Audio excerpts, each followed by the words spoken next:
14 दिसंबर सन 2000 को इलाहाबाद ज़िले के एक जाने माने लोकल पत्रकार धीरेंद्र सिंह को करीब रात 12 बजे एक कॉल आती है। वह शख्स उनसे कुछ अर्जेंट बात करने के लिए उन्हें बुलाता है और इस कॉल के बाद से धीरेंद्र सिंह का कुछ भी पता नहीं चलता। अब धीरेंद्र सिंह अपने परिवार और अपने जानने वालों के लिए एक पहेली बन चुके थे, एक ऐसी पहेली जिसे सुलझाना बहुत ही मुश्किल लग रहा था। नमस्कार, आदाब, सत श्री अकाल। मैं हूं आपकी होस्ट महिमा चौधरी और आज मैं फिर से लेकर आई हूं आपके लिए क्राइम की दुनिया की एक और रोचक कहानी। तो दोस्तों, ये कहानी है इलाहाबाद के शंकरगढ़ कस्बे के रहने वाले धीरेंद्र सिंह की। धीरेंद्र सिंह इलाहाबाद के एक दैनिक समाचार पत्र आज के मुख्य संपादक थे। एक जाने माने समाचार पत्र के मुख्य संपादक होने के कारण धीरेंद्र सिंह अपने ज़िले और आसपास में अच्छी पहचान रखते थे। करीब 2 दिनों तक अपने घर न लौटने के कारण धीरेंद्र सिंह के भाई अपने भाई की गुमशुदगी की रिपोर्ट इलाहाबाद के किडगंज पुलिस थाने में लिखवाते हैं।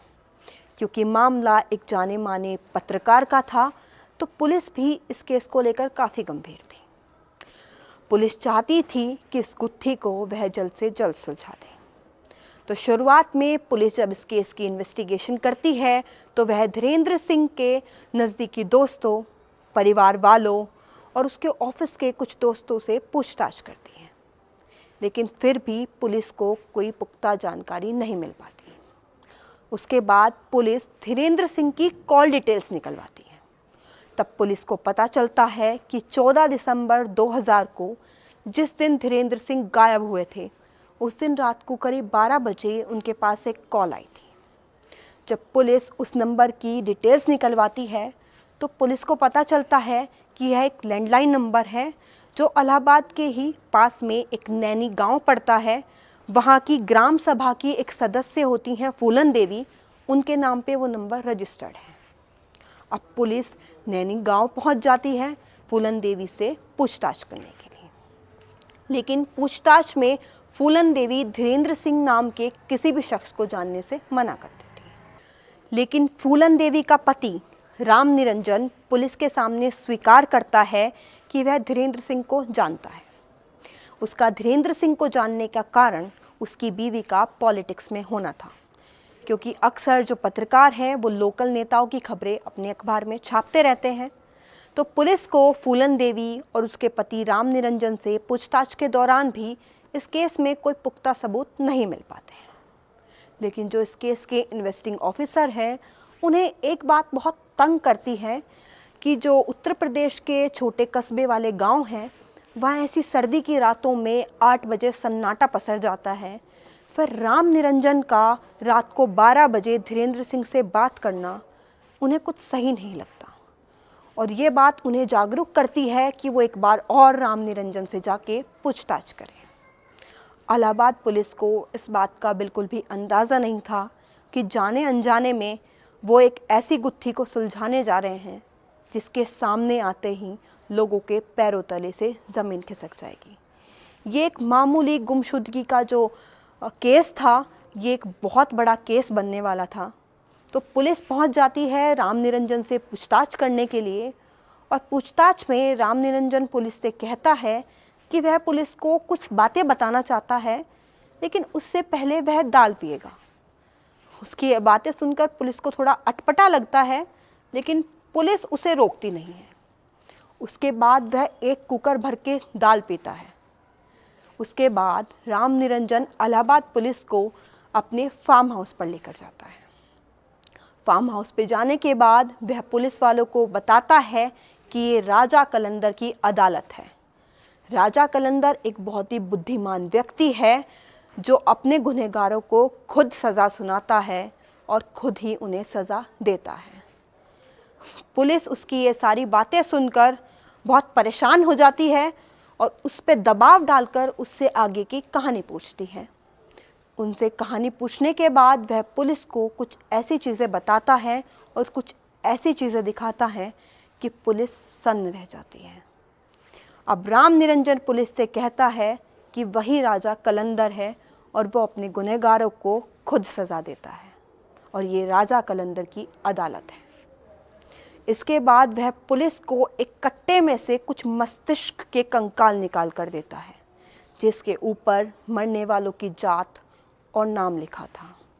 वह पुलिस को इशारा करके अपने फार्म हाउस में लगे एक पेड़ को दिखाता है, जिस पे ऐसे ही कई सारे मस्तिष्कों के कंकाल एकदम मेडल के रूप में टंगे हुए थे, पुरस्कार के रूप में टंगे हुए थे।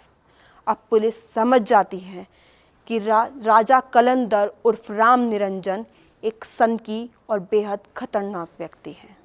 अब पुलिस उससे धीरेंद्र सिंह की जानकारी लेती है, तो वह पुलिस को बताता है कि 14 दिसंबर को धीरेंद्र सिंह और वह इसी पेड़ के नीचे बैठकर आग सेक रहे थे।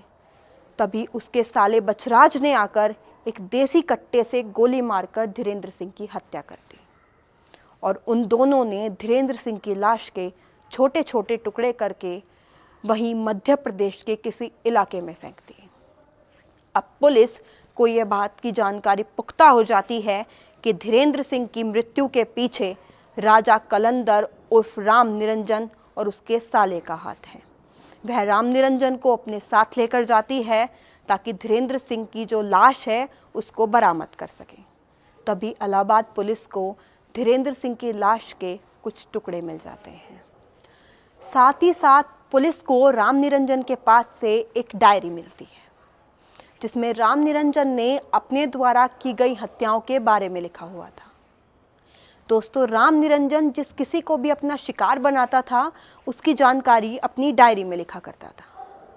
हैवानियत भरे इस केस में पूरे 12 साल की कानूनी कार्रवाई के बाद सन 2012 में इलाहाबाद हाई कोर्ट ने राम निरंजन को एक नरपिशाच घोषित करते हुए उम्र कैद और 10,000 रुपये के जुर्माने की सज़ा सुनाई। साथ ही साथ उसके साले को उसके सारे गुनाहों में बराबर का हकदार मानते हुए उसे भी उम्र कैद की सज़ा सुनाई। दोस्तों, राम निरंजन के सनकी और आदमखोर होने के कारण उसके बचपन की उपेक्षाएं थी।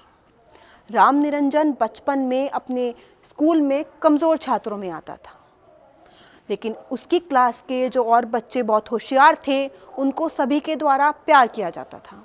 उनकी सब तारीफ़ें करते थे, जो बात राम निरंजन को बहुत बुरी लगती थी।